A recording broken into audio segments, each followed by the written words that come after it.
যখন নমাজ শেষ করছি সালাম ফিরেছি তখন তারা বলতো আর কি হলো উঠবার না, যে যেভাবে বসে থাকো এদিক সেদিক তাকাইও না। আমি তাদের দিকে একদম তাকাইনি, আমি তো পশ্চিম দিকে কলমা পড়তেছি। মনে হয়েছে আজকে আমার মত হবে। এশারার নামাজ 3 রাকাত পড়ছি। 3 রাকাতের সময় আছে, প্রথমে 4 রাকাত এশারার নামাজ, তো 2 রাকাত শেষ করার পর 3য় রাকাতের জন্য যখন দাঁড়াইছি তখন তারা আসে পড়ছে, আমাদের সামনে পিছনে দাঁড়াই গেছে। নামাজ শেষ না করা পর্যন্ত তারা কিছু বলেনি, এমনি দাঁড়িয়েছিল, তারা কথা বলছে। যখন নামাজ শেষ করছি সালাম ফিরেছি তখন তারা বলতো আর কি হলো উঠবার না, যে যেভাবে বসে থাকো এদিক সেদিক তাকাইও না।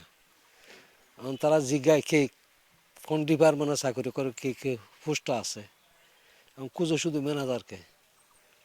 হ্যাঁ, তারপরে ওখানে আনসার যাদেরকে পাইছে তাদেরকে সেট করে ফেলছে, আর সবার মোবাইল নিয়ে নিয়েছে।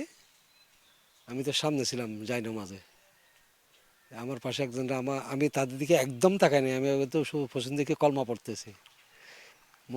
মনে হয়েছে আজকে আমার মত হবে। সবাই আতঙ্ক।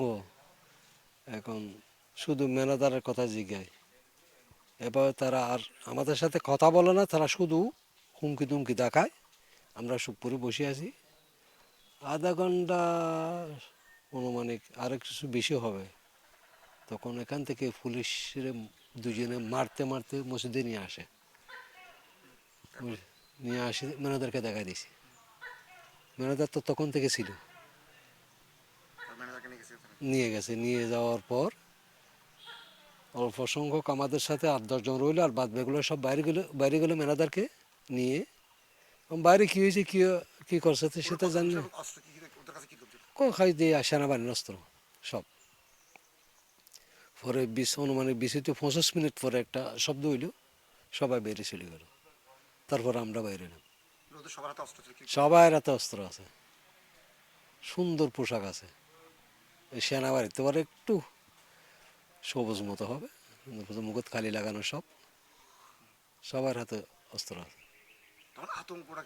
আতঙ্ক তো আমরা তো পড়লাম না, মতের আগার মতে যেটা হয় এটা করে ফেলছি, কলমা পড়ে ফেলছি। কিন্তু ভয় কি করবো, আর তো কোনো উপায় নেই, মরণ ছাড়া তো আমাদের আর দিকে তারা তো মারতে, এখন যদি তারা চায় আমাদেরকে মেরিয়ে ফেলাইতে পারে, তো কি করবো, আর কোনো তো উপায় নেই।